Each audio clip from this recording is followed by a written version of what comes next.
Yeah, please.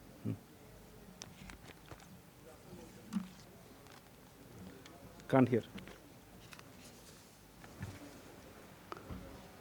Hello. Good afternoon, everyone. I'm Gaurav Girdhar from Concept Investor Relations. I welcome you all to the analyst meet of Garden Reach Shipbuilders and Engineers Limited to discuss its Q3 and 9-month FY25 results. I have with us today Commodore P.R. Hari, Indian Navy retired, Chairman and Managing Director, Mr. R.K. Dash, Director Finance and Chief Financial Officer, and Sri Sandeep Mahapatra, Company Secretary and Compliance Officer. Please note, this conference is being recorded. Sir, over to you. Thank you, and good evening to each one of you. I actually look forward to this particular meeting, because this is the only time when we see each other, though we interact over the con calls every quarter. But to be frank, I enjoyed this particular session. Coming to the formalities, I welcome each one of you to this conference to discuss our financial performance for the quarter ending and 9-month ending 31st December 24, and also to provide you a way forward, way ahead. I'm sure most of you have been tracking the performance of the company, and you're clear about where we are, and I'll give you an overview as to what we are doing and give a glimpse of what lies in store for us. Like I normally do, I shall touch upon the financial performance, then cover the current order book, provide you the status of the ongoing projects, and then give you a glimpse of what are the projects on the anvil, and also highlight what we are looking for in the future. Coming to the financial performance, I think this is the 10th quarter on a trot that both top line and the bottom line have gone up. Our revenue from operations registered a 38% growth over the last corresponding quarter, from 923 to 1,271 crores. The PAT has gone up by 11% from 88 to 98 crores. And the operating profit has gone up from 37 crores to 62 crores. That means the operating profit margin has gone up from 4.03% to 4.85%. Earnings per share, again, showing a rise from 7.70 to 8.57. Now, coming to what is translated to this financial performance is, of course, our physical performance. Before covering that, I'll give you a glimpse of the order book. Our current order book stands at, current as in 31st December, stands at 23,877 crores. And this comprises of 40 platforms from 10 projects. These projects are, as you're aware, the 3 P-17 Alpha.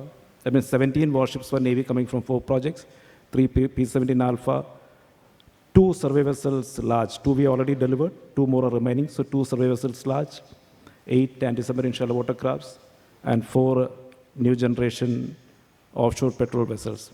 In addition to this, we are also executing a project each for the Ministry of Earth Sciences, an oceanographic research vessel, and also an acoustic research vessel for the DRDO, one of their DRDO organizations. We also signed a contract for 6 multipurpose vessels with a German client, and we also have 2 more export orders for a friendly foreign nation. I'm happy to inform you that we have won an order for 13 hybrid ferries from the government of West Bengal. This is the World Bank funded project. This, in a nutshell, gives you what are the orders that we currently have in our kitty. What we are looking forward in the immediate future, the assured orders, our agreement with our German client was for a 8-ship multipurpose vessel projects. We had deliberately staggered the contract signing. Contract for 6 ships have been already signed, and we will be signing the contract for the balance 2 ships by 31st of March. In addition, we have been declared L1 for another set of research vessels for the Geological Survey of India, 2 coastal research vessels. We expect the contract negotiations are currently in progress. We expect the contract to be signed by 31st March. That is our expectation. I have been talking about this next generation Corvette project for a long time. I think ever since I started attending these interactions, I have been talking about this project. Yes, the RFP has been issued, the bids have been submitted, 4 shipyards have taken part in the bid. The technical evaluation has been completed, and we expect the price bid to be opened in a couple of months. And let us hope, together hope, we become the L1 shipyard, because it's a high-value order, and that is something which we are eagerly looking forward to. This is what is immediately on the anvil. And as far as the future, near future is concerned, Navy also has taken an approval of necessity from the Defense Acquisition Council for 7 P-17 Bravo ships. There is a follow-on of the P-17 Alpha that we and MDL are currently executing. This is a 7-ship project, 3 shipyards in the fray. 2 of them will get it, so the probability is very high.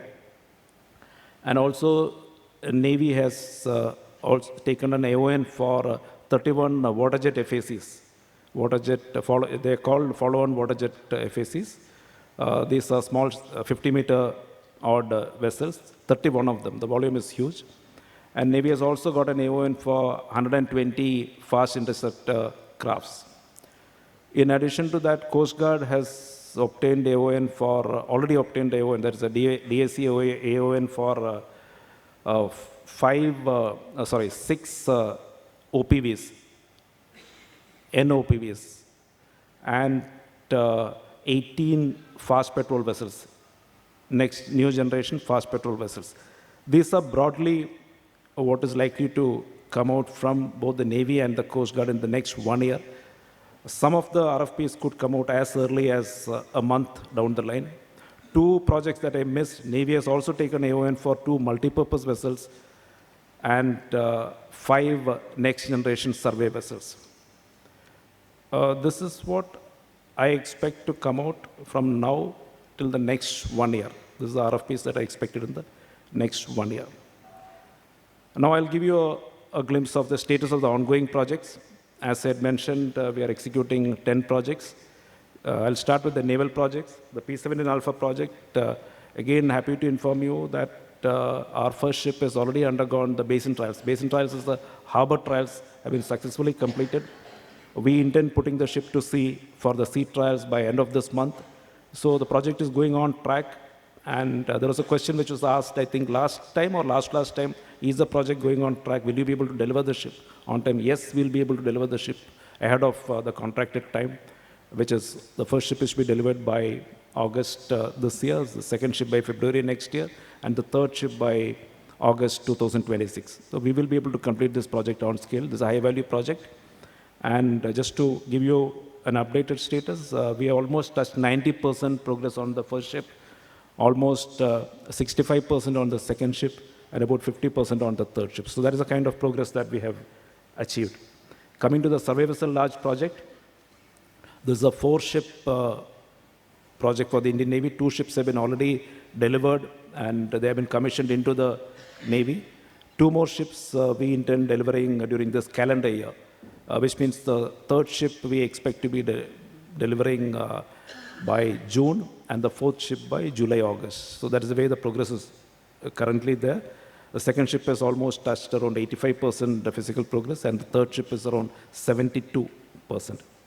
Coming to the ISW shallow water craft project, actually this is a 16-ship project, 8 being undertaken by GRSC and 8 by the Cochin shipyard. Happy to inform you that the contract was signed on the same day. Both the shipyards signed the contract on the same day. My first ship has already undergone full power trials, and it is ready for delivery. We are confident of delivering this vessel by March 15th of March this year. The second and third ships are following very closely, and we intend completing this project also on schedule. Our contracted delivery timeline is by October 26. So all the 8 ships, we are on track. We'll be able to deliver by October 26. The fourth project that we are doing for the Indian Navy is the new generation offshore petrol vessels. This is a 4-ship project on track. The first 2 ships, we almost touched 40% progress. We intend launching these ships during the calendar year. This project, naturally, the project was signed only in 2023, March 30th. So the project delivery timelines stretch up to 2028-29, the last of the ships, on track as of now. Now, coming to the other projects that we are doing, the multi-purpose vessels, we intend starting that's the commercial platforms for the German client. We intend starting the production. Design activities are currently in progress. We intend commencing production by July this year. Project is on track. Being commercial vessels, we just cannot afford to slip on the dates. So that project is on track. The oceanographic research vessel, the production has already commenced, and we intend doing the first milestone activity, that is a key laying of the vessel, by July this year, on track. The acoustic research vessel, preparatory activities are in progress. The contract has been concluded, currently well on a schedule, and so is the project that we are executing for the government of West Bengal, the 13 hybrid ferries. Last time when we met, I had mentioned 4 things, or 4 or 5 things, if my memory is right. One is that next time, that is today, when we meet, I should be able to give the happy news that we were expecting at that point of time regarding the commercial vessels. I met my commitment. JRC is currently in a state where multiple foreign customers are approaching us. We are taking a balanced call as to which other projects we should take on, what we should hold in abeyance. So we are good with commercial shipbuilding. Revenue, we had given a growth perspective. We are maintaining that, rather exceeding what I had committed last time. Third was on the ship repair, which was a very small vertical that we had started. We started in a very modest fashion. So today I can proudly say that the ship repair vertical has gained its feet. And the facility that we have set up for the ship repair is fully loaded. We are executing orders, including export orders on ship repairs from friendly foreign nations, as well as from Navy and Coast Guard. So that ship repair vertical has stabilized. Right now, again, in our overall scheme of things, the revenue generated from ship repair is very, very modest, but we expect substantial growth in the next 3 to 5 years. And again, happy to inform you, you are already aware that the company has been upgraded into recategorized into a Schedule A company during the last financial year. On September 17th, if my memory is right, we were upgraded into a Schedule A company, which is a recognition that we have been relentlessly pursuing for the last 5 to 7 years. It's your credit. And of course, the NGC tender, last time when we discussed, it was still in liquid form. Deliberations were still in progress with the Navy. The tender is out. As I mentioned, we expect the bid to be opened in a couple of months. My conservative estimate is by April, the bid would be opened. And again, happy to inform you that we have a memorandum of understanding with the Ministry of Defense, with the government. We are a government-owned company. Mostly 75% or 74% of shares are with the government. So we have to sign a memorandum of understanding, and based on the performance parameters, the company is assessed, and on a trot for 2 years, including 23-24, we have been rated excellent. That's the highest rating. And out of in a score of 100, we have attained 96.5. There, even you have a major contribution, because the market response is one of the evaluation criteria. So thank you. So I think I've covered most of the aspects that I got to say. So I thought I'll this time restrict my introductory address to the minimum. So I'm open for any questions as you deem fit. Please. Thank you, sir. Can someone hand over a mic, please? Normally, there's a strategy, like in a con call, which is 1 hour, I always look at the clock. Now I am seeing you. Otherwise, I will have a clock 20 minutes, 25 minutes. Then the number of questions become less. You have only 35 minutes. But today, no such. Yeah. Again, thank you, sir, for your stewardship and excellent set of numbers. We are very happy shareholders here. So I want to ask you a couple of questions. Please. The first, in the budget, there was a lot of talk about moving along maritime shipping, a 25,000 crore fund. Could you give us some color on how that would help us? And B, you mentioned a lot of orders that possibly could be opened this year. Can you quantify the expected value, whether we get it or not, is another, the expected value of that order for us? Thank you, sir, so much. Sure. Thank you. I'll start with the orders which are on the anvil. The next generation Corvette, the AON was taken for 36,000 crores, which means the L1 shipyard, purely by the calculation, should get around 22,000 crores. But my assessment is that it could be well beyond that, which means it could be between 25 to 30,000 crores for the L1 shipyard. L2 shipyard will get around 5:3, around 15, 16,000 crores. This is for the next generation Corvette project. Now, I'd also mentioned that the P-17 Bravo AON has been accorded. The total value for which the AON has been taken is around 70,000 crores. It is, which means each ship would be around 10,000 crores. So the L1 shipyard would get 4 ships and the L2 shipyard would get 3 ships. Here, I'd like to add on that I'd mentioned that 3 shipyards and 2 will get it. So the probability factor is high. And our confidence is that having built the P-17, and since we do not expect any major design changes over 17 Alpha to 17 Bravo, so we will be bidding with that kind of confidence and reasonable aggression. Coming to the other projects, the 18 follow-on, or rather NG. Nowadays, every project you will see that NG. So that is a fad. I mean, next generation, new generation. So be it so. So it's a 18-ship project, NG FPV project. The order value is, it is, as of now, it is likely to go to a single shipyard. So the conditions of the financial qualification, eligibility criteria are going to be stringent. Some shipyard who has got the capability, naturally, we will be there. And maybe around 4 more shipyards should be there. So here, the order value is likely to be the tune of around 3,000 crores. Then there is a 5-ship survey vessel, NG Survey SVL, survey vessel large project, NGSV, next generation survey vessel project for the Indian Navy. There's a 5-ship project. We expect the order value to be around 3,500 crores. Again, this will go to a single shipyard. A 31 water jet FAC project. This is a relatively low value project. We do not expect the cost of a water jet FAC ship, even with that NG factor, to go beyond 100 to 120 crores. This again could be to the tune of around 3,500 crores. Then comes the 120 fast interceptor craft, around 2,500 crores. Okay, then 2 multi-purpose vessels for the Navy. The project is 2 ships are currently being constructed by Larsen & Toubro shipyard at Kattupalli. Navy has now come up with an RFP, will be coming out with an RFP for 2 more ships. This could be to the tune of 1,200 to 1,400 crores. This in a nutshell gives the overall project that are on the anvil. If I miss something, maybe if a subsequent question comes, I can answer. Budget. Yeah, please.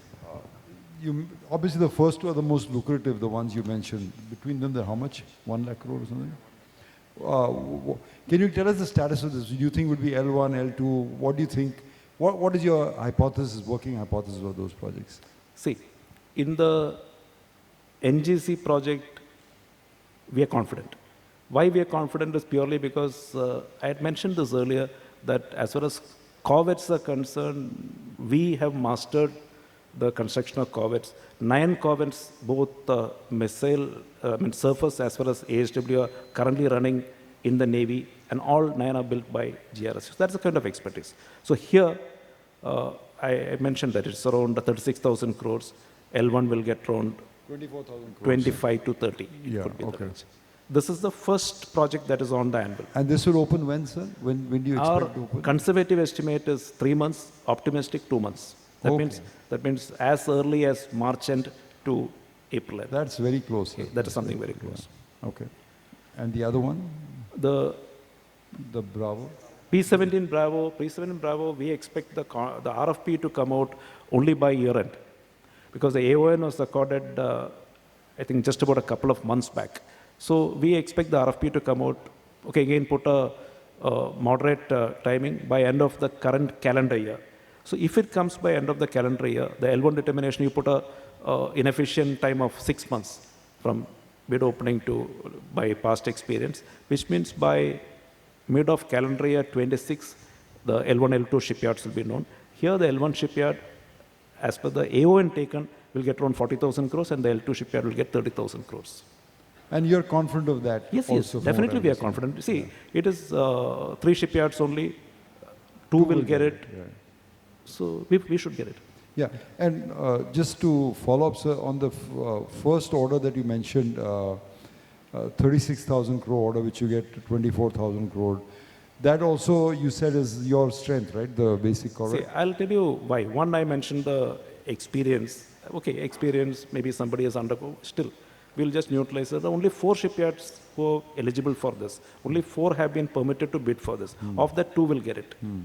Right. So it is. And also, if that happens, then your order book doubles, basically. Yes. It will Because double right by now, March. my order book is, naturally, it is depleting. Yeah. Because we are executing. Last year, I think when we started the financial year, it was around 22,600 crores. Now it has just gone to 23,877, despite getting multiple orders during the current year. Right. So we are depleting in order book, but no fire. We will get a couple of orders in the coming year. Yeah, great. Thank you, sir. Also, could you speak on the budget? What are your impressions, Yes, sir? it's a very interesting budget with respect to shipbuilding. Because the Maritime Development Fund, they have allotted 25,000 crores. They kept a corpus of 25,000 crores. What the government is planning is to provide assistance in terms of either equity or debts with 49% investment from the government.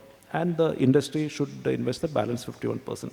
This could be for pure shipbuilding projects or creation of shipbuilding infrastructure.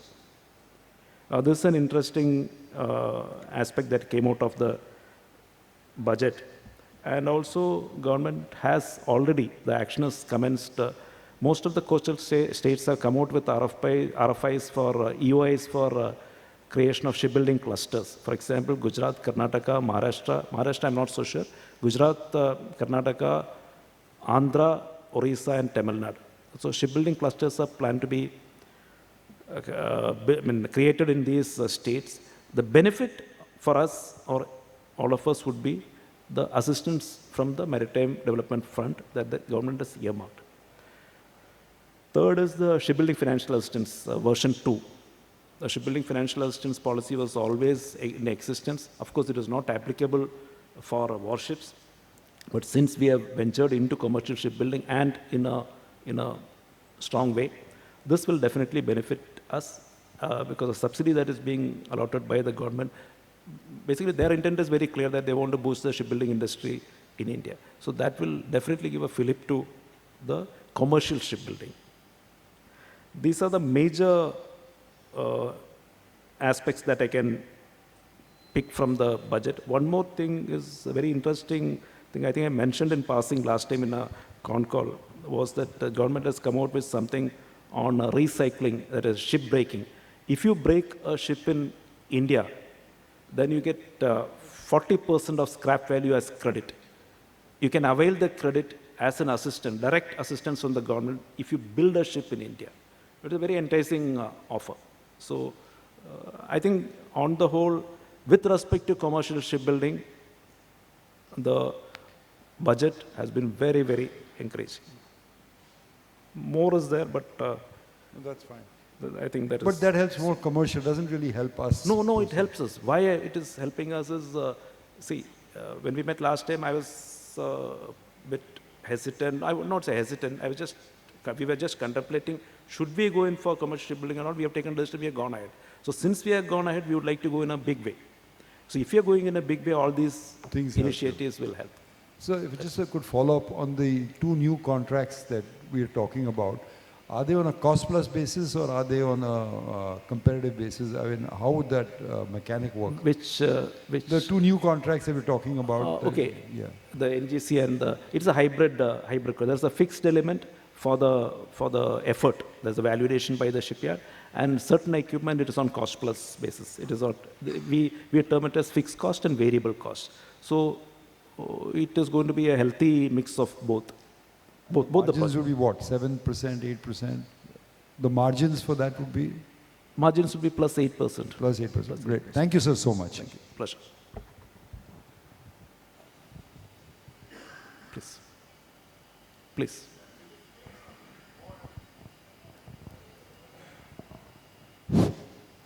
Sir, can you speak more about export potentiality? I think next 5 years or next 10 years will be for exports. So how we are prepared for the export potentiality?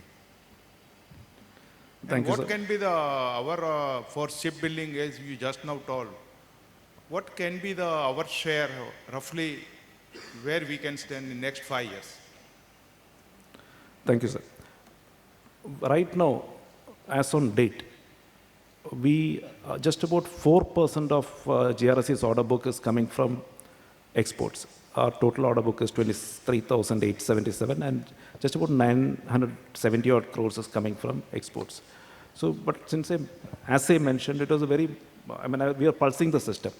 But with the kind of offers that are coming, the queries that are coming, we are taking a calibrated approach. We have gone ahead and invested in revitalizing one of our facilities. So, I know that you are looking for figures. So, you always, I'll say on a conservative basis, we'll be looking at twofold increase within 1 year, and at least a fourfold increase from the current value in the next 4 years. So I'm just giving a band. You mean fourfold on the amount of exports that was done currently? Affirmative. That should increase fourfold. Yes. And sir, regarding these budget proposals, so how does exactly it work? Let's say the government has proposed shipbuilding clusters in some of these states. So how exactly would it work for a company like GRSE? What can you do exactly? Would you be owning the cluster or having one of the facilities and somebody else also will be having facilities? I'll try and answer in this fashion, sir. Right now, I'm speaking from GRSE's perspective. I'll build a background and then answer your specific question. Right now, we have got 3 fully usable shipyards in Kolkata, GRSE has got, plus we have hired some facility. All put together, our shipbuilding capacity, last year, when we met last year, it was 20 ships. We have increased to 24 ships already. With what we have, by end of this year, that means end of calendar year 25, we'll be increasing to 28 ships. But that 28 is also grossly inadequate to meet the requirements, and that's why I said some of the offers we are not able to take on. So there is a need to expand beyond Kolkata. And naturally, Kolkata has got an inherent limitation of draft. So we have to, whenever we do construction, we match the tide and do the construction float out. So we want to come out of that once for all. It is with that intent that we will be looking at facility outside Kolkata. I am not in a position at this moment to say when, but the ball has already been set rolling. Now, the states which have shown interest in creation of shipbuilding clusters are what I mentioned: Gujarat, Maharashtra, Karnataka, Tamil Nadu, Andhra, and Orissa. Because all of them have got adequate depth. The draft adequate depth is available. Now, when you say a shipbuilding cluster, it will definitely have the shipyard as the core of the cluster with the ancillary industry. Ancillary industry could be a manufacturing industry which supplies items for then the logistic arrangement, there has to be a transportation. So the cluster contains multiple facilities with the shipyard as a core of it. There would always be, there could always be a port also co-located. This would, in a nutshell, mean what a cluster is. Now, within the cluster, what is that the government is going to offer, and what is it going to come from the shipbuilding, Maritime Development Fund? Like, for example, one of the RFIs, EOIs, which one of the states had come out, they are ready to invest and provide a breakwater. Breakwater means it's a structure, maybe a kilometer long, which will protect the sea from coming inside, which means what is within that breakwater is usable for ship construction. They are ready to create jetties, building berths where the ships can be located. The shipyards would then need to invest in creation of dry docks and building berths. That will be the investment from our side. Some of them have already offered a 10-year rent-free period or rent at very nominal rate. This coupled with debts that the government may give, it's a win-win for everybody. That is what we are looking for. So I think hopefully I've answered your question to some extent. Yes, of course. Sir, I want to ask you about the ship repairs. You have been speaking in your conference calls. How exactly do you plan to grow that part of the business, especially now with this, better relationship with America and other countries? Probably that might open up a very big revenue stream for the Indian ship repairs companies. So how exactly would GRSE plan to position itself on that? And do you see something in the near term happening, or maybe it will take a very long time? Okay, sir. I'll put it this way. We were not into ship repairs. Just about, this is 2025, just about 4 years back, we started the process. We took 3 dry docks on a long-term lease basis from our friends in Kolkata Port Trust, SMPK. We have taken over that. That is the facility which we have created dedicatedly for ship repairs. But when we started getting orders, we found that itself is not adequate for us. Both the Navy, Navy has got dedicated ship repair units across the coast, naval dockyards, but still with the kind of ships that are coming up for refit and repair, they're not able to handle the load. So few orders have come from Navy. Coast Guard do not have any dedicated repair organization. So 100% of the Coast Guard orders will go to one of us Cochin Shipyard, L&T, and some of the private players. No, the demand is very high, but the capacity is limited. No, we have now taken over the contract is not, agreement is not yet signed. One more dry dock, which was unused with Kolkata Port Trust, we have taken over from them. So this will augment our capacity, and the revenue what we are generating from ship repair, we are actually hesitant to take more orders at this juncture because of the capacity constraints. In a year or so, we'll be able to double the revenue that we are getting from ship repairs. This is one.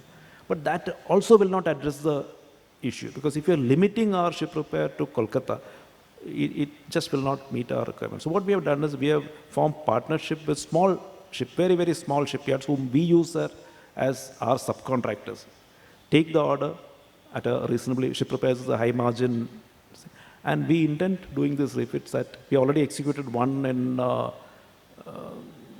somewhere near Jamnagar. We had a collaboration with one of the private shipyards. We got the job done. We did the project management. We got a good margin out of that. So we, in addition to creating our own facility within Kolkata, we'll be having a structure where when we partner capable small shipyards, do the project management, ensure quality, and get good margins. Bottom line, the crux of it is that we intend almost doubling our ship repair revenue in 1 year. So, sir, this U.S.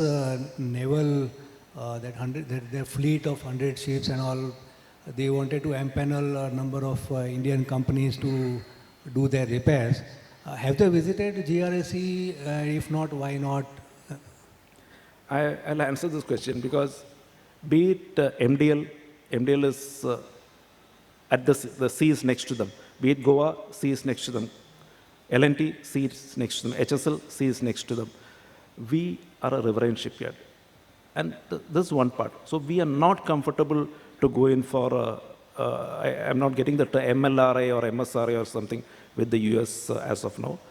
At this juncture, we are not in a position to go for that. Second is, let us say we hire a facility, we collaborate with one of these counterparts there. So far, this agreement has been signed nearly 3 or 4 years back. How many ships have come? Hardly anything. We can count 1, 2, 3 in the last 4 years. At this moment, we are having a wait and watch policy for the US or any other fleet. So last question from my side. Thanks. We have been announcing from time to time some alliances for, with some global companies.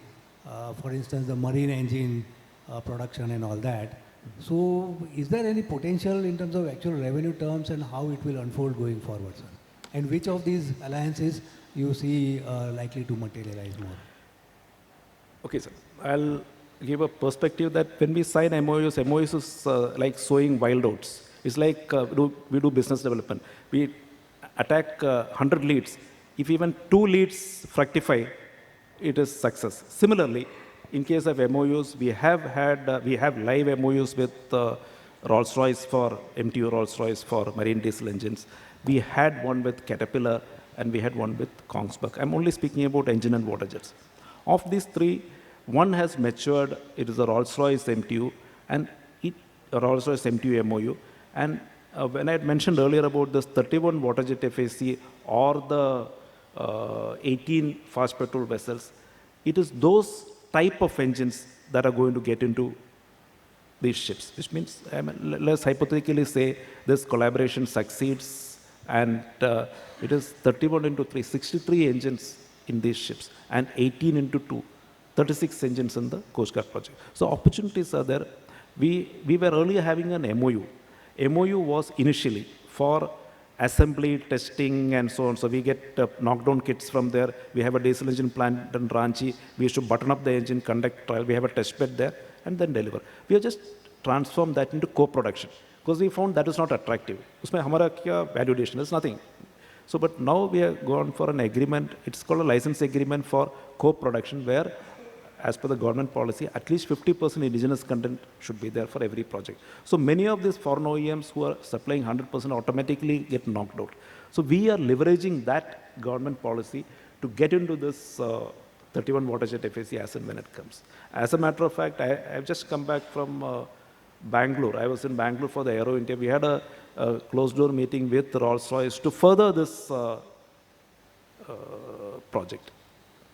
Now, you may also have noticed that JRC has signed, since you asked about MOUs, with several partners.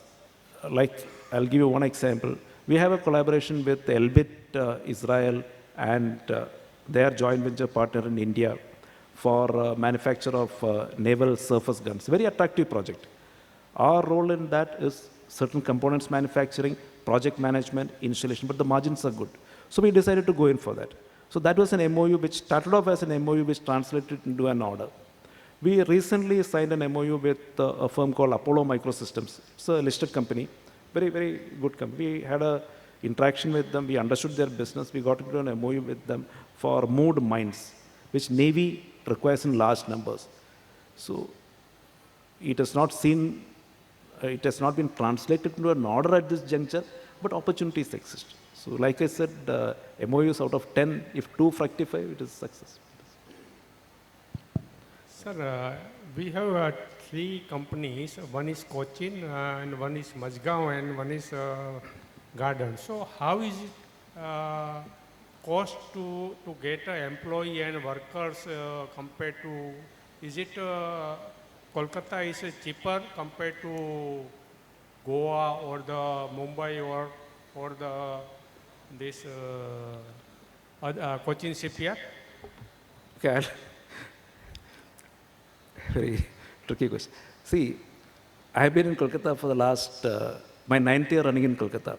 Before joining, I quit from a naval unit in Cochin shipyard, the ISC project. I was heading the aircraft carrier project in Cochin shipyard. So I know the work culture and the employees there. And in Mazagon Docks, I was part from the Navy side for commissioning a P-17, the Shivalik class ship. So I know all the 3 shipyards well, with JRC naturally being my home. So if you look, to answer your question about cost of labor, it is almost same at all the 3 places.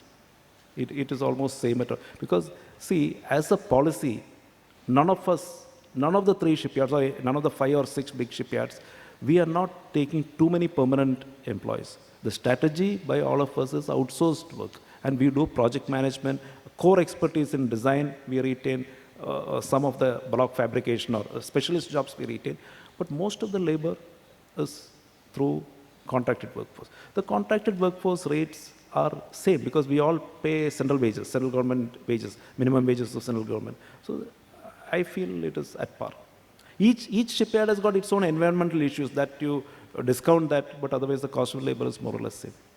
Are we looking at, since we are expanding at Vizag shipping for some shipyard or something like that to acquire and expand? The expansion is not because of the cost of labor. Expansion is purely because, one, we are stretched to our seams in Kolkata because we have got limited land. That we have done to our best capability, expanded it, revitalized it. Now, if we take more facility in Kolkata, the disadvantage is that it's a riverine shipyard. The limitations with respect to depth will still remain, heavy siltation. So we are good with what we have in Kolkata, but if you really want to expand to a global shipyard where we can construct vessels of, let us say, 300 meters length, commercial vessels, then you need areas with, it is with that intent we are likely to go out. It is still a liquid form. Discussions only are at this stage. Maybe next year when we meet, maybe I'll be able to give you some good news on that. And last question from my side. Sir, you just told about the export market. Could we expect by end of next year around 15% order book to be from export market? No. I'll answer in this question, in this fashion. I'll try and answer in this fashion. See, you take a 10,000-ton commercial ship and you take a 300-ton warship. The cost of the warship is more than the commercial ship because in every ship, it is the equipment and weapon and sensors that carry value, the order value. So 50% it is, we are not even looking at it because, see, you must also appreciate that we have been set up. We are a company that has been set up with an intent for the maritime requirements of the nation. And there is enough, what I just mentioned 4 or 5 or 6 projects of Navy and Coast Guard that are going to come. There is enough number of orders are going to come in the near future for all. But we are not happy only with that. So that is the reason why we are going for export, one for global recognition. Second, after we put our feet firmly on ground, the margins are going to be good. So I expect, right now, I just mentioned that the order book position, the contribution of commercial export orders is just about 4%. Maybe it could go to 10%, but not the level what you're looking for. We're not looking at that because of this reason I mentioned. Anybody? Sir? Yeah, please. Okay. Sir, Ramesh Bhojwani from Mehta & Vakil.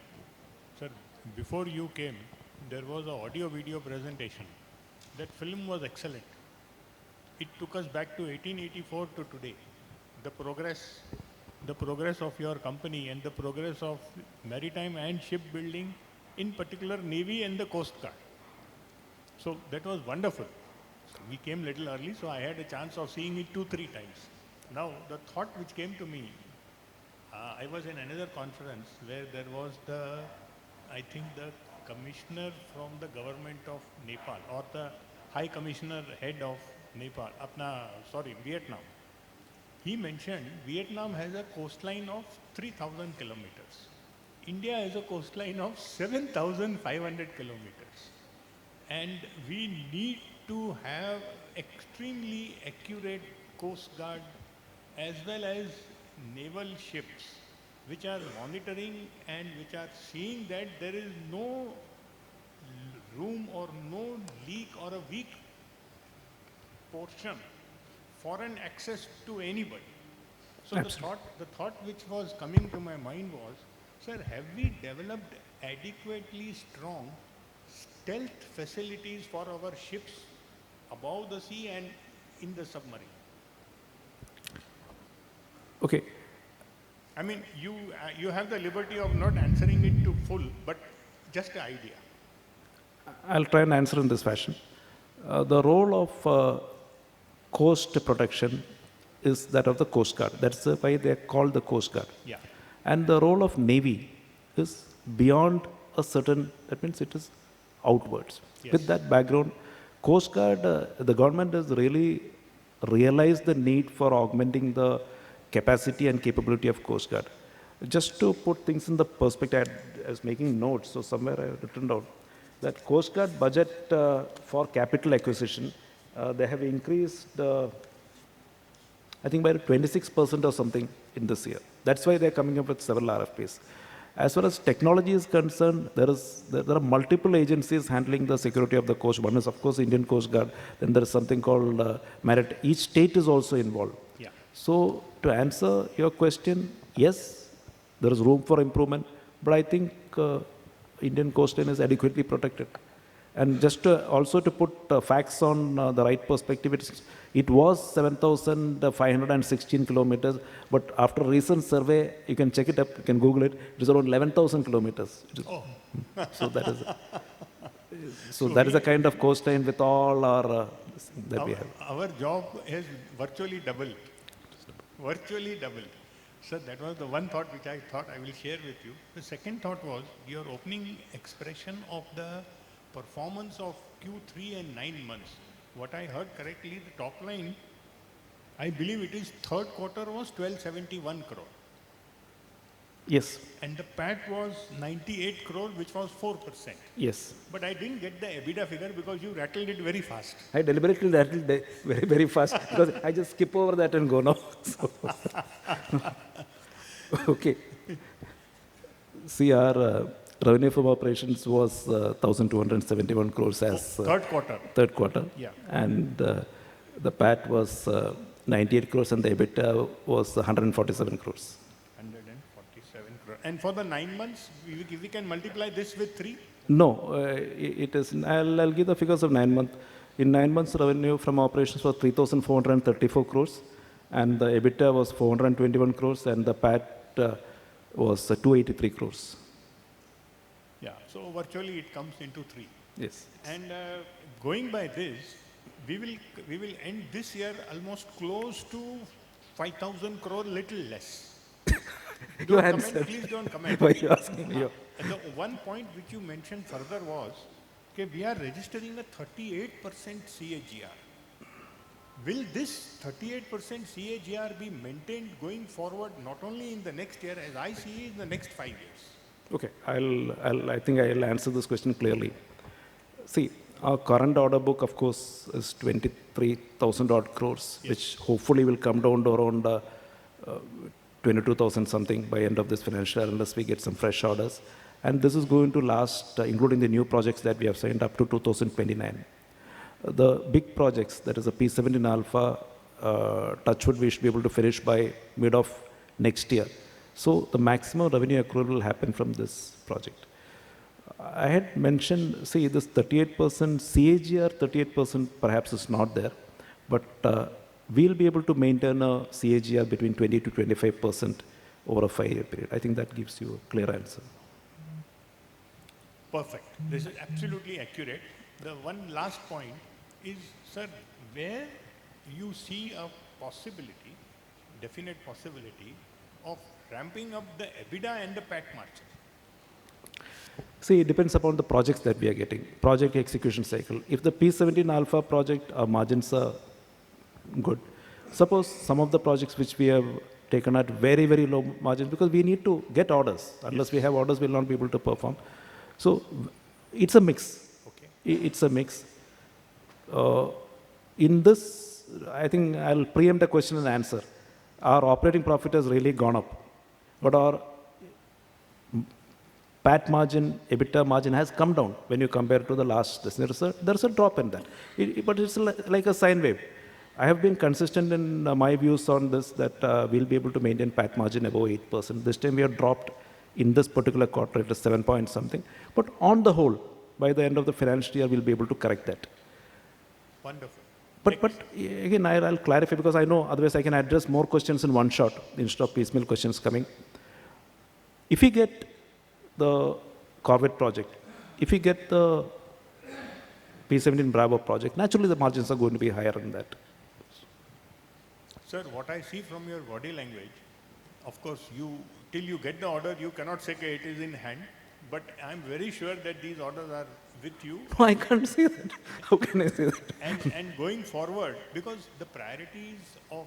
No, I just stated the probability factor, simple mathematics. Yes. 4, 2, Yes. 3, 2. Yes. So, and plus confidence. So it's all put together, you can expect. Thank you and all the best. Thank you.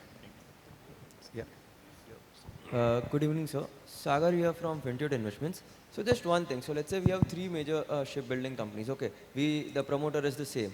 So now, are we getting or taking market share from them? Is there any competition among us, or it's like sister companies like we are just working in parallel with each other, and there's no pip in market share for any of the players. That's one. So how are we differentiating ourselves from the rest, and what better things can we do going forward? And what are the challenges that could come, let's say 22-25% CAGR, what you have guided. So are there any challenges, or we are quite comfortable that could be maintained? A very interesting question. There was a time when the market share was allotted. That was the era of nomination. There was a time before, much before we got listed, when we were all in a comfort zone, which means the orders were assured, cost plus orders. That situation has completely changed. Luckily, it changed before we came to the market. By the time the orders became either hybrid, that is what I mentioned about fixed cost or variable, or pure fixed cost contracts. Second thing is the government, except for very specialized projects, like the submarine order which has gone to Mazagon Docks very recently, very specialized project, or the IAC which went to Cochin Shipyard about 14 years back. All other orders are coming through competition. So the market share depends upon the efficiency of the organization and the build strategy and the bid strategy that they adopt. Now, what in any shipbuilding industry you need, one is you should have the dock and berth infrastructure. That is a primary requirement for shipbuilding. The dock, that is a dry dock where you construct the ship, and the building berth and the jetty is where you park the ships for outfitting. Second is the infrastructure, that the craneage and the associated with that. In today's environment, all the shipyards, major shipyards of the country, they have reasonably adequate. Of course, the demand is currently more than the capacity, but that will even out. The third is the resources, the skilled manpower.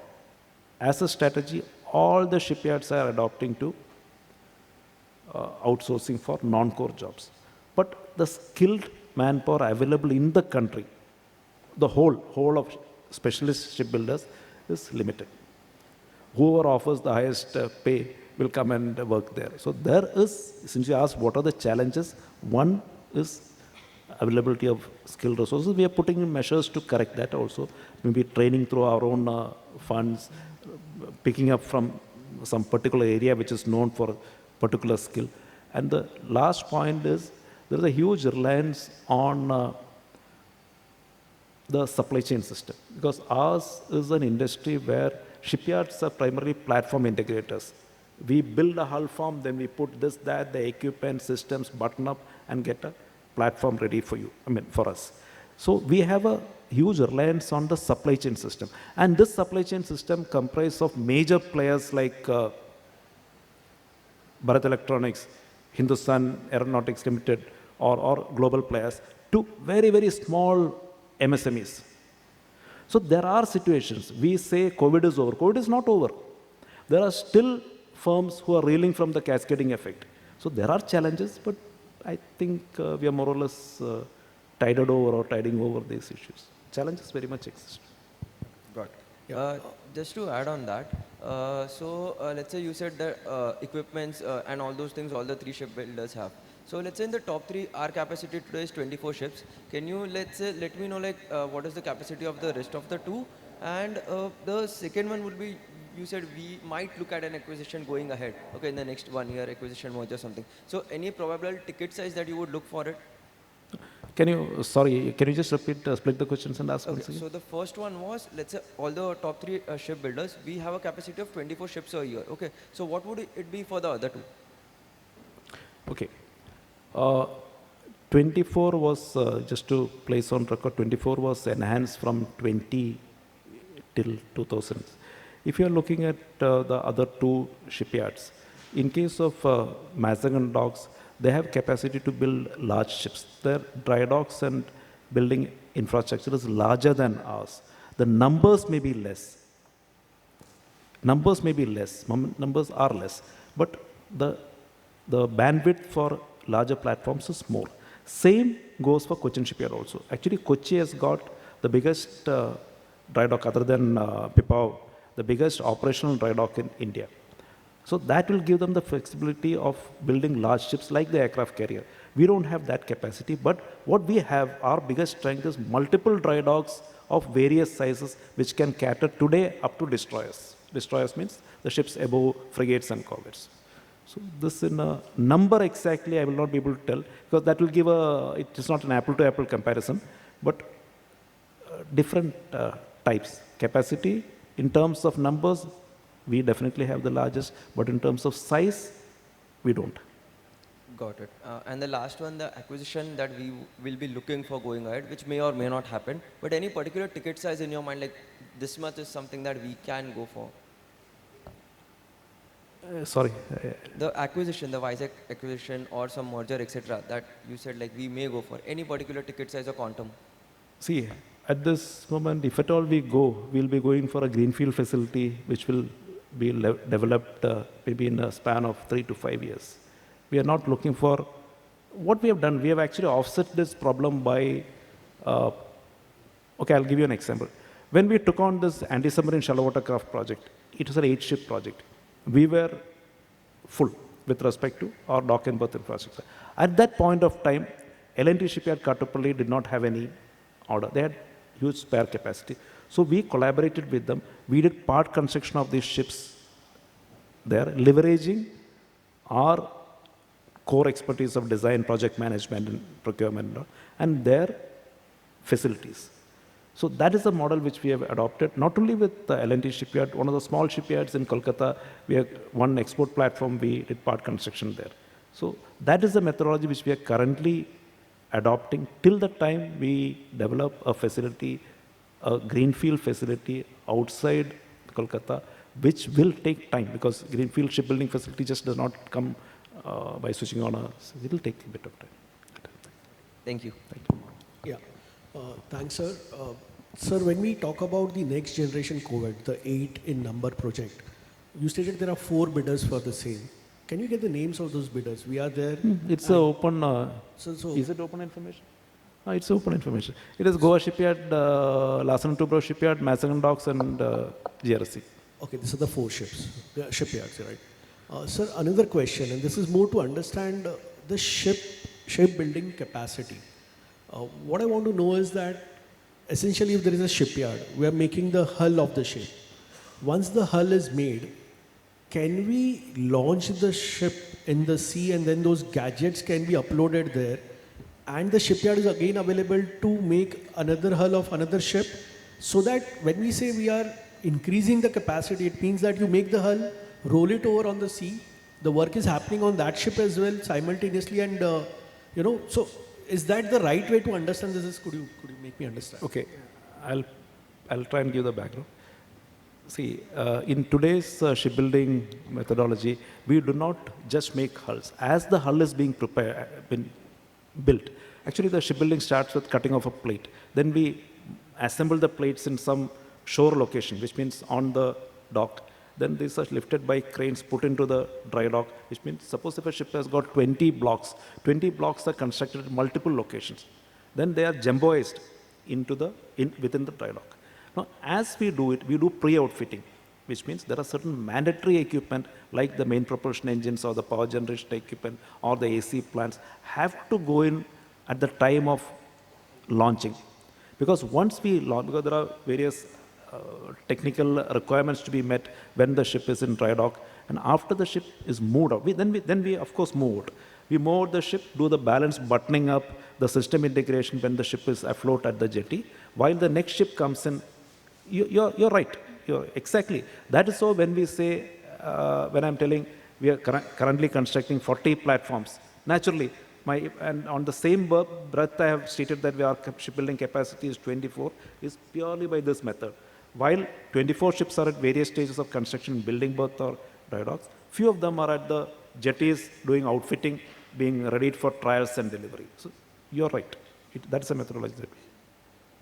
Sir, one clarification regarding this NG Corvette 36,000 crore order. You said L1 instead of 22 or 24,000, it can end up becoming 25 or 30,000 crore. So how is that actually? That means the whole 36,000 will end up becoming 45,000 crore. I'll tell you the thing. See, when any AON is taken, you have seen examples before also, any AON is taken, AON is based on an assessment of the customer at that point of time. But in reality, because AON would have been taken, in this case, it was taken almost 2.5 years back. AON was 30 months. Now I think 33, 34 months have passed. The times have changed. The equipment costs have gone up. It is our assessment, it's purely an assessment that 36,000 could go up to 42,000, 45,000. So conservative estimate is that the L1 shipyard could get in the range of 25 to 28,000, let us say. So it is mostly inflation, not that some specifications have been added to the project and all that. Specifications and all. It is mostly inflation, which is a reality. Right. Which is a reality. Fair. Thank you, sir. Which means justifiable inflation. Yeah. Sir, if I can ask one question. Sir, going forward, there are those clusters which are getting developed, right? So we are at maybe reasonably very, very good utilization of our possible capacity at Calcutta. The clusters which perhaps, so what are the thoughts over there? What is it that you would like to have as a company for Garden Reach? Because you have been there with Kochi, we have been there with Mazgaon, and you stated those large ships can be made at Mazgaon, but we don't have the capacity. So what would be that key thing in those clusters that you will be looking at going forward? One is the cluster would be in a place where adequate depth is there. So that all our constraints or whatever juggling what we do, we manage. But then it's after a lot of juggling, technical juggling that we do, that we build. So that problem would be addressed once for all. Second is the capacity to build huge commercial ships. The warships, we are not much worried because we intend limiting our, because I think this question was asked sometime before, whether we would like to go for submarines or no. We are not planning to, because that requires around 20 years of expertise to be built up. So our vision with respect to warship building would be to destroyer level, and with commercial ships to supercarriers or Panamax vessels. So for that, two requirements. One, the dry dock has to be adequately big, and second, the depth should be adequate, at least 16 to 20 meters of depth. Fine, thank you, sir. So I have two questions. Sir, here. Yeah, please. So I have two questions. First, can you talk more about the probable timeline of the three projects, corvettes, frigates and destroyers, on the basis of RFP, the actual order, signing of the contract and order booking? And the second one is, without considering the new projects, when will be the current order book exhausted by? Okay, I'll answer the first question. Without considering the current, without considering these three projects or the export platforms that we are very confident of getting, keeping that aside, the current order book will expire by 2029. Coming to the first question, I'll take it in three parts. The next generation corvettes, the bid likely to be opened conservative within 3 months, that is April, I think. And from the time the bid is opened, the price bid is opened, technical bids already opened and we are cleared, all four of us are cleared. So it will take, knowing the systemic efficiency or inefficiency, it will take around 6 months for the contract to be signed. And the revenue recognition from that will commence from 2027. That is ideal for us because that is when our dip will start. That is when the corvette will pad up, should pad up. P-17 Bravo, by end of the calendar year, that means 2025 end, the RFP could come out. From RFP to L1 determination, it could take, having seen the experience of NGC, it could take around 7 months from the RFP to price bid opening, and from there 1 year for contract, 6 months for contract signing, and 2 years for revenue recognition, which means if P-17 Bravo comes through, the revenue recognition will start from 2029. NGD, the next generation destroyer, is still in liquid form. I would not like to comment on that because it is still under discussion. They have not even taken an AON for that. Thanks. So thank you for very detailed and candid answers to all the questions. I had a question around your investments in technology, automation, and people. So if you could give us some thought process on, the efforts you are making in terms of benchmarking GRSE with not just the other options in India, but even with some international, peers, etc., and some investments that you may be considering in either technology, automation, people, etc., to build capabilities of the organization? Thank you. Technology augmentation or upgradation is a focus area for us on two counts. One is for creation of new products. I'll come to that. And second aspect is for improving our own efficiency. Just to give an example, when we got this multi-purpose vessel contract from the German client, we had been put through a ringer. Two classification societies came, assessed our capacity, capability, our processes, and then only cleared. They gave suggestions, something which we did not have a certain painting process, which is normally used in commercial shipbuilding. We did not have the facility. So they said this has to be created, and we have done that. So technology adaptation towards a process improvement is a focus area for us. We already have a robotic welding machine doing work for us, and so on. Now, this is one part. Second is for new product. Many of you may not know, we have our product range have also got autonomous vessels, fully green vessels. See, initially we did a project for it is actually the country's largest ferry, a fully electric ferry, fastest ferry, but revenue-wise it is peanuts. But we still went in for that. Why? Because we wanted to first establish our capability and then make an inroad. Because we took that, we subsidized it under R&D fund. Because we did that, we got qualified for the next World Bank funded project. So we are fully focused on these two aspects. That means technology for one new product creation and technology for process improvement. I feel we are on the right path, a lot of room for improvement, but we are on the right path. Correct. And so on the people side, have you also been making efforts in terms of training, etc., just to improve efficiencies there also? But on the people side, training of manpower, etc. I know you mentioned contract and labor, etc., but just some. Okay, thank you. See, I'll just split it into three parts. People, as in my core. I would not say core. My permanent manpower strength is very, very limited. Just about 2,000 people. And of these 2,000 people, personnel, around 520 are officers, which means we are a very top-heavy organization, and deliberately so. These officers, most of them, are from the top education institutions of the country. Many of them from the IITs and NITs. So the technological knowledge-wise, we are good. We have some of the best facilities in India with us. We have a virtual reality lab, a top-end virtual reality lab, which we just took 6 years before. But we realized that 6 years before is now obsolete. So we are upgrading that. So that is the kind of focus we have on people and technology.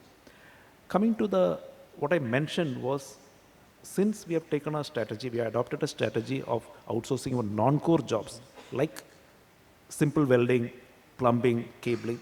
That pool of manpower is inadequate for a nation. Right now, we are good to go. We have around 6,000 people working in our premises on an average per day. But maybe in a year or two, when the bigger projects come, we'll find it difficult, and we are prepared for that. We have found out methods where we have worked out strategies to improve the numbers of qualified people in our premises. Got it. And so my final question was on risk management in terms of when you bid for projects, estimation, because these are very large value projects, and you obviously need to make a lot of assumptions on raw materials, etc. So just some thoughts on how strong is the organization on whether it's bid evaluation, bidding, price quotations, and risk management, because that also means supply chain and procurement. Thank you. Absolutely right. Actually, we have learned the hard way. But luckily, the impact was on minor projects. We have a robust risk management system, a board-level risk management committee, which assesses the various risks, starting from environmental to financial risks. Every bid that is submitted is with my CFO's concurrence and cleared by me. Every bid, be it small or big, so it is with that kind of prudence that we do. And any decision, sometimes we take a project deliberately at a marginal cost, that is for our existence or for getting an entry. But that is a decision, not an error. So that's what I want. Thank you very much, and all the best to the entire team. Thank you. Excuse me, sir. Sir, so I had a question. So I just wanted a percentage number, like on an average, if we are building a ship, then how much percentage of that ship is being imported? Okay, thank you, ma'am.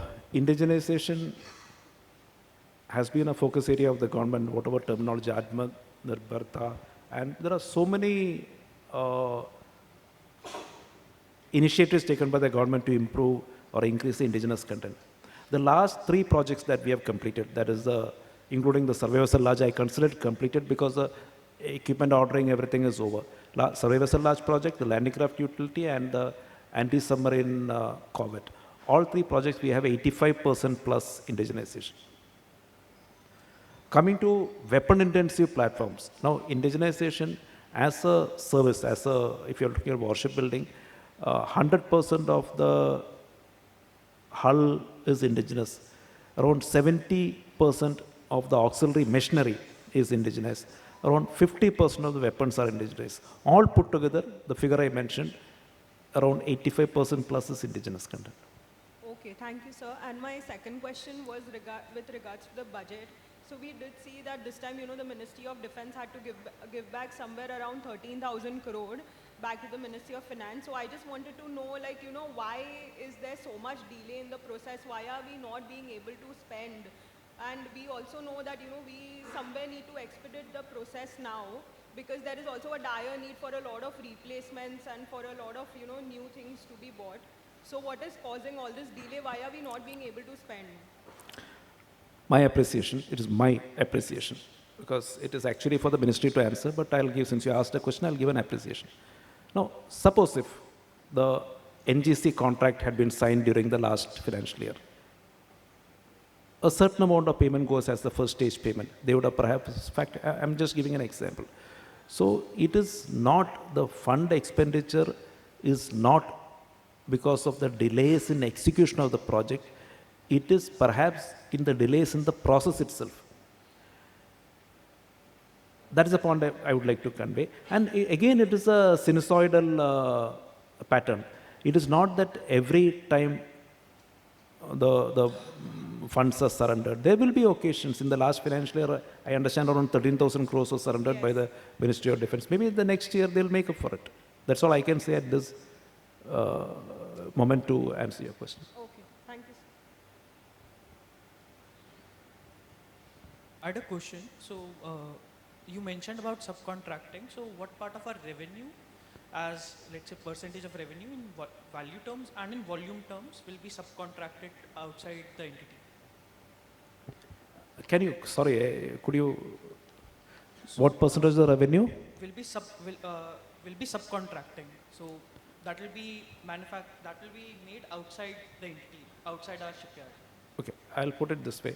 If you take a project cost, in the project cost, around 65% come from the equipment and sensors that we procure, and around 20% comes from the labor, that is the resources, human resources that go into.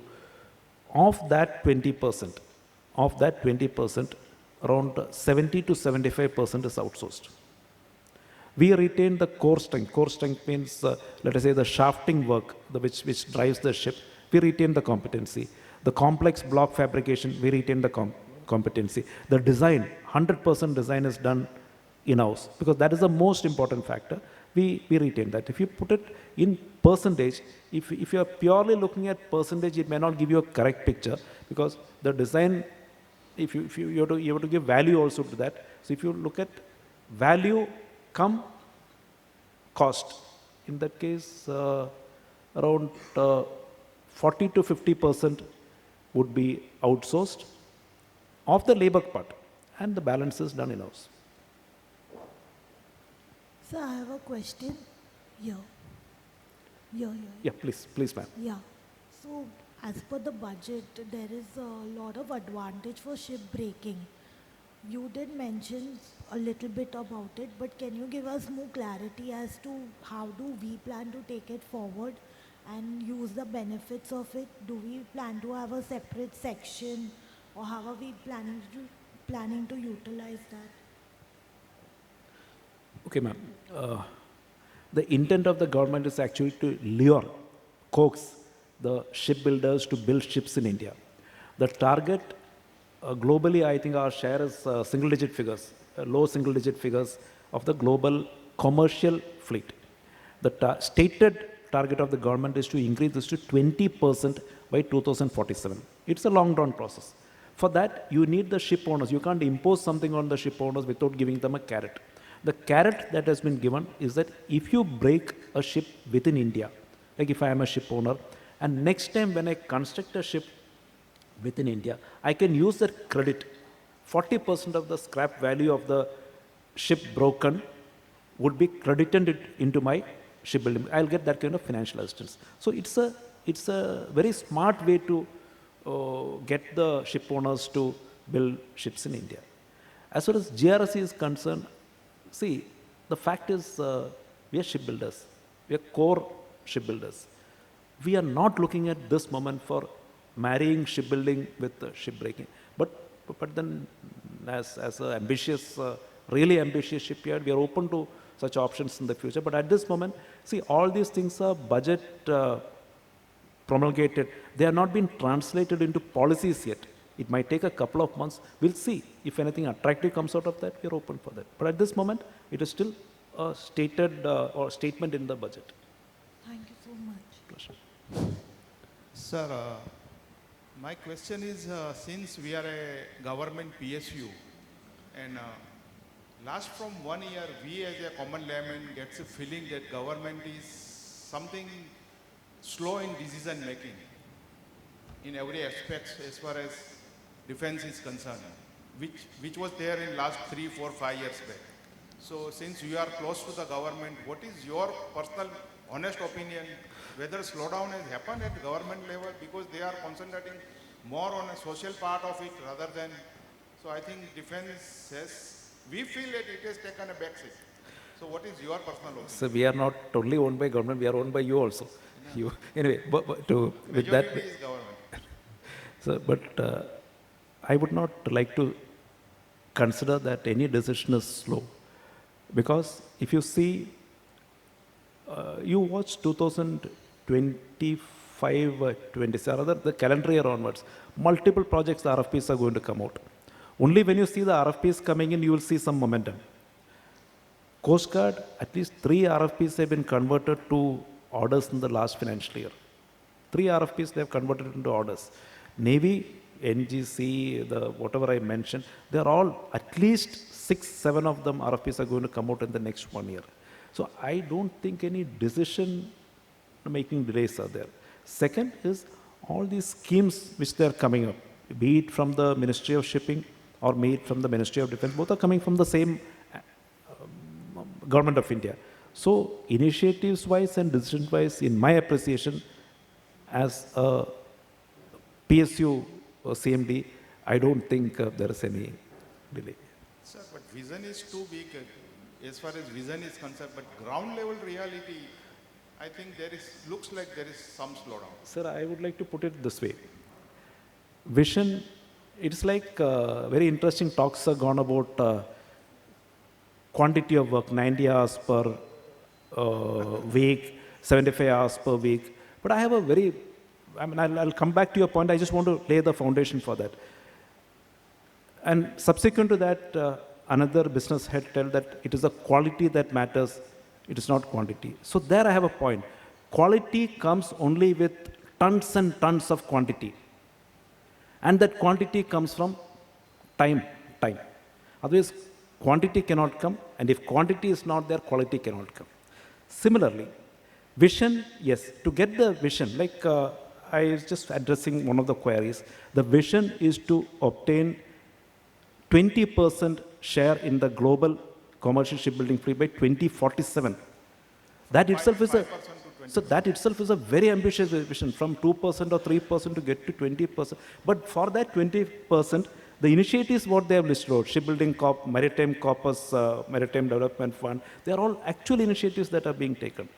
Similarly, in warship building, both the Navy and the Coast Guard have stated, I mean, they are not exercised, their perspective plans indicate ships Navy wants to go threefold in the next 7 to 10 years, maybe too ambitious. Coast Guard wants to double their fleet by 2030. But for that to happen, the RFPs have to come out. The ships have to be built. The process has started, in my appreciation, as a CPSC head, is that the process has started, the foundation laying, the concrete laying will take a finite amount of time, but once it is laid, it will move fast. This is my appreciation. Thank you. Pleasure. So just on similar lines and just to add to the question which was there, sir, historically, have we seen any point of time that one, hence as investors, we just want to make sure. I'll tell you, sir. The bids were opened in August 24. The techno-commercial bids were opened in August 24. The technical clearance have been accorded to all the four ships, naturally, because if they are shortlisted, we qualify for that. By November or December, I don't remember. Yes, there is a marginal delay. I am giving a conservative timeline of it slipping over to next year. But you see, sir, because these are high-value orders. So when a high-value order is there, naturally the government would not like to short-circuit a process. It takes time. From our perspective, I want the order yesterday. I want the price bid to be opened yesterday. But having been on the other side, I also understand their compulsions. Yes, there are delays, but the delays are not unseemingly high. Park it on a shelf, not those types. Yeah, so history has also we have never seen such a case happen historically for any of the defense orders where RFQs were there, tenders were invited from participants, and I am not able to recollect, maybe yes, sir, but I am not able to recollect any of the RFQs getting not cancelled. getting converted into an order. No, not getting converted into an We have order. not seen such There could be delays. Sure. Not cancelled. Perfect, sir. That sounds but it always happens. It always happens. Yeah. So patience is the name of the game. So we are there, but just to make sure. Absolutely. Thanks, sir. Absolutely. Thank you, sir. With this, we conclude the Q&A session. I think someone has already raised hand. I think we should give a fair chance. Okay. Thank you. So what's your cash I and hope bank your balance? I hope your question is not tricky question. It's like I should not put my foot in my own mouth. Ask some general question. How are you doing and all this? I'm not Only well. two questions. What's your cash and bank balance as on December? Cash and a simple question. This is a straightforward question. Where is it? Can you? I'll let DF answer this question. Yeah. I'm through. Cash and bank balance. This is fourth agent 31st March 31st December 2024, 3,214 crores. Out of that, our own fund is 577 crores. Okay. And the second question is on your provision. So next year, as you will be completing P17 Alpha for next 2 years, you will be taking a provision for that, mainly for liquidated damages and for other onerous contract, which is a general norm. Now, how much is a percentage of your sales would that be? Because that will impact specifically on your margins. These are your high value contracts. If you can share some numbers. Yeah, provision liquidated damages, we are making provision as per Ind AS 115. And the provision is made only when we'll exceed the delivery schedule. As in date, whatever already CMD has told that the project what we are executing, the delivery schedule has not exceeded. Major project is P17 Alpha. First ship, our delivery is August 2025. And we are hopeful that we will deliver prior to that. See, I just mentioned earlier when my introductory talk that the first activity when we are confident about delivery of a ship is the harbor trials. We have completed the harbor trials and we intend sending the ship for the first CS, contractor sea trials during this month. We are confident of delivering the ship, the first ship, well ahead of the contractor delivery schedule. So we are not unduly concerned about, unless some force majeure condition happens, we are not unduly concerned. Thank you. Thank you, sir. Thank you, everyone.